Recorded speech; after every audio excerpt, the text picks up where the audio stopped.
प्रधानमंत्री नरेंद्र मोदी शनिवार को उत्तर प्रदेश के जेवर में बहुप्रतीक्षित नोएडा अंतर्राष्ट्रीय हवाई अड्डे का उद्घाटन करेंगे, जो भारत के विमानन क्षेत्र के लिए एक महत्वपूर्ण उपलब्धि होगी। पीएम मोदी का करीब 11:30 बजे जेवर गौतम बुद्ध नगर पहुंचने का कार्यक्रम है, जहां वे टर्मिनल भवन का निरीक्षण करेंगे, जिसके बाद दोपहर में औपचारिक शुभारंभ होगा और एक सार्वजनिक संबोधन होगा, जिसमें परियोजना के महत्व और भविष्य की कार्ययोजना की रूपरेखा प्रस्तुत की जाएगी। वहीं देश के सबसे बड़े एयरपोर्ट जेवर एयरपोर्ट के उद्घाटन को लेकर स्थानीय लोगों में भारी उत्साह है, क्योंकि वे इसे विकास, रोजगार और क्षेत्र की अंतर्राष्ट्रीय पहचान के रूप में देख रहे हैं। स्थानीय लोगों का कहना है कि ये प्रोजेक्ट नौकरी के नए अवसर लाएगा और बेरोजगारी खत्म करेगा। ये बहुत बड़ी उपलब्धि है उत्तर प्रदेश में। जो नोएडा, जो 90 के दशक में एक टेरर और एक गुंडागर्दी, एक भय का जो माहौल था, उसको मुक्त करते हुए माननीय आदित्यनाथ योगी जी ने और माननीय प्रधानमंत्री जी ने जो इस क्षेत्र को सौगात दी है, वो अमूल्य और एक अनमोल निधि है। और नोएडा और जेवर का क्षेत्र एक बहुत बड़ी तरक्की और उन्नति के अवसर पैदा हो रहे हैं। ये रोजगार के अवसर पैदा हो रहे हैं। स्थानीय युवकों को भी, किसानों को भी, और जो आमजन यहाँ के रहने वाले हैं, उनको भी एक रोजगार के अवसर पैदा होंगे। इस क्षेत्र के लिए ये ऐतिहासिक उपलब्धि है। आज नोएडा इंटरनेशनल एयरपोर्ट के रूप में इस क्षेत्र को एक नई सौगात मिलने जा रही है।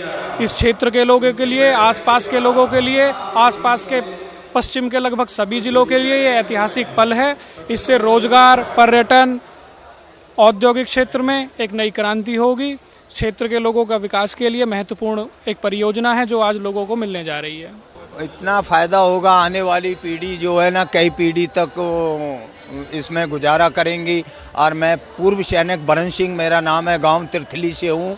मैं 95 जुलाई में आर्मी से आउट हूँ और मैंने अपने जीवन में जो देखा है, और पिछले भी बहुत सरकारें थी, वो सरकारों के मुताबिक में योगी मोदी जो देश के अंदर में मुख्यमंत्री और प्रधानमंत्री जी आए हैं, मैं तो अपने हृदय से ये कहना चाहता हूँ कि आने वाले वक्त में इनसे भी अच्छे काम करने वाला ऐसा मुख्यमंत्री और प्रधानमंत्री आए, देश का सुधार हो जाए।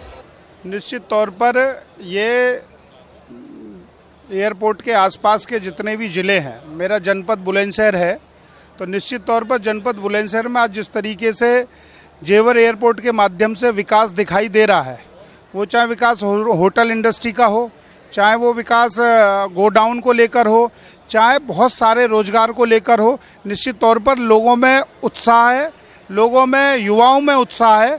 और आज असंख्य युवा यहाँ मोदी जी का धन्यवाद देने आ रहे हैं। उन्होंने इतनी बड़ी सौगात हमें दी है, जिसके माध्यम से वो युवाओं के लिए, रोजगार के लिए और युवाओं के भविष्य के लिए एक नई ऊर्जा और नई चीज़ें दिखाई दे रही हैं। तो मुझे लगता है कि आने वाले समय में हमारे ज़िले को बहुत लाभ मिलने वाला है। आज हमारे इस नोएडा इंटरनेशनल एयरपोर्ट का श्री गणेशाय नमः हो रहा है, और मैं समझता हूं कि आने वाले साल में, इसी साल में आप ड्रास्टिक चेंज देखेंगे उत्तर प्रदेश में, एनसीआर रीजन में और देश और विदेश में। आपने बात की इंडस्ट्री की, मैं इंडस्ट्रीज़ को हेड करता हूं, तो यहाँ पे मल्टीनेशनल्स बहुत आ रही हैं, और ख़ास तौर पे मैन्युफैक्चरिंग इंडस्ट्रीज़। देखिए, बेसिकली सॉफ्टवेयर इंडस्ट्रीज़ भी हैं, लेकिन जो रोज़गार मिलता है, जो ख़ास तौर पे जो लोकल रोज़गार की बात हो रही है, वो मैन्युफैक्चरिंग इंडस्ट्रीज़ देती हैं। बता दें कि कार्यक्रम के सुचारू संचालन को सुनिश्चित करने के लिए प्रशासन ने व्यापक सुरक्षा उपाय लागू किए हैं।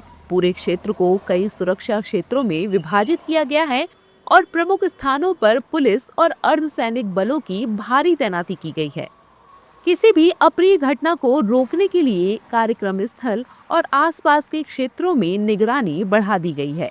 भारी भीड़ की आशंका को देखते हुए अधिकारियों ने एक व्यापक यातायात प्रबंधन योजना भी लागू की है।